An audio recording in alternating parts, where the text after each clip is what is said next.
Hey, this is Marcus Washington with your Maryland Terps wrap up. This was not a contest. Maryland defeats Ohio State 83 to 59. It is as bad as that score indicated. The Terps were up at halftime 50 to 17, and this was spurred on by their defense. They were defensively engaged from second one. Ohio State couldn't run anything. They were trying to run their offense past the hash marks. Maryland was on every pass lane. They were in every passing lane. They were on the ball so hard that Ohio State had nowhere to go but to turn the daggone thing over. And Maryland, when they can play defense that way and the offense responds the way the offense did, they are a tough team to beat. We're going to look at this first half, and the numbers are nuts. Maryland shoots 55.9% from the floor. But again, that was spurred on by how good the defense was.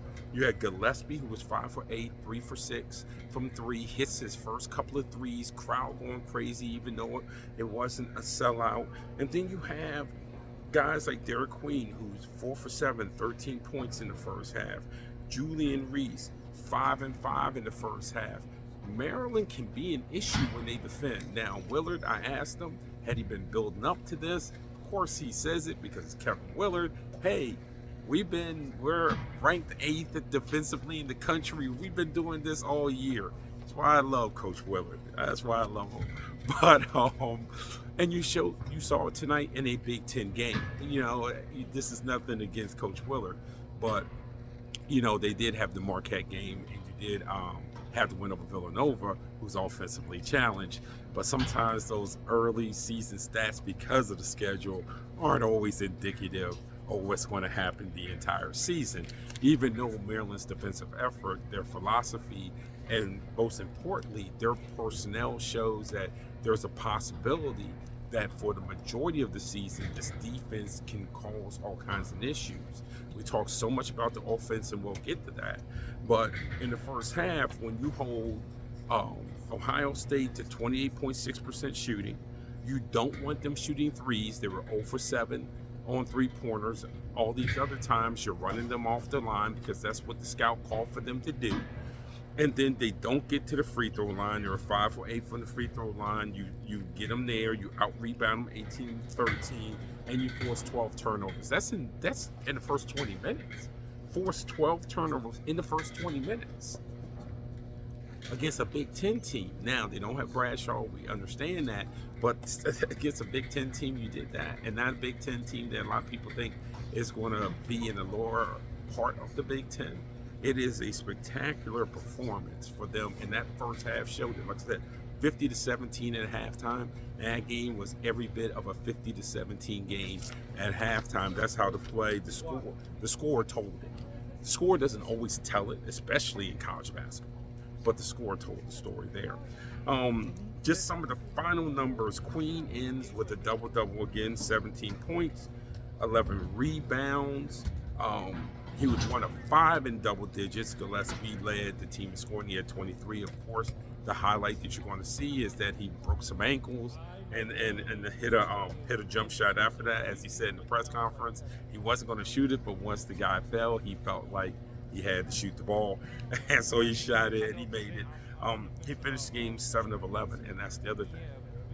11 recorded shot attempts. He had he had 5 free throw attempts. So those are things that's not counting in the attempts, but very efficient, 4 for 8 from the 3-point line. So a very efficient night to get 23 points in that fashion. For Queen to get 17 points, he had 10 field goals and plus the 6 free throw attempts. And Julian Reese, 10.7 rebounds, 4 or 9, 2 or 4 from the free throw line. So none of these guys are really volume shooting. And what makes this team, at least especially tonight, is good, bad, or indifferent. You don't see guys hunting shots. And if you watch a lot of college basketball, you see guys hunting shots. When things go good, they're hunting shots. When things go bad, they're hunting shots. And I felt like this team got everything naturally.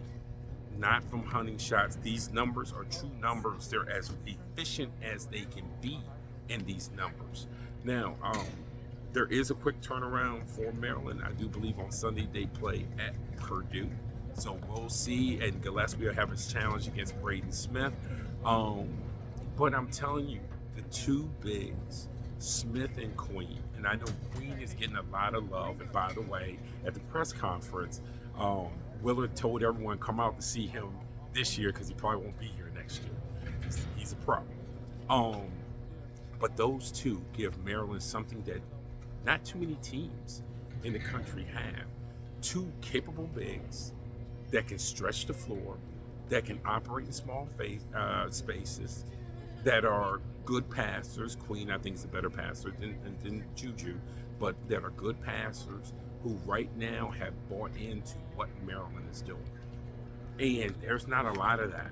There's not a lot of, ask North Carolina how they're suffering this year when they don't have double bigs. Maryland has two bigs, two capable bigs, one being a veteran, the other one being a pro. That'll win you a lot of games, guys. That will win you a lot of games. So, Mark's Washington wrapping up here from Xfinity. Once again, Maryland 83, Ohio State 59. You'll see me soon at an arena near you.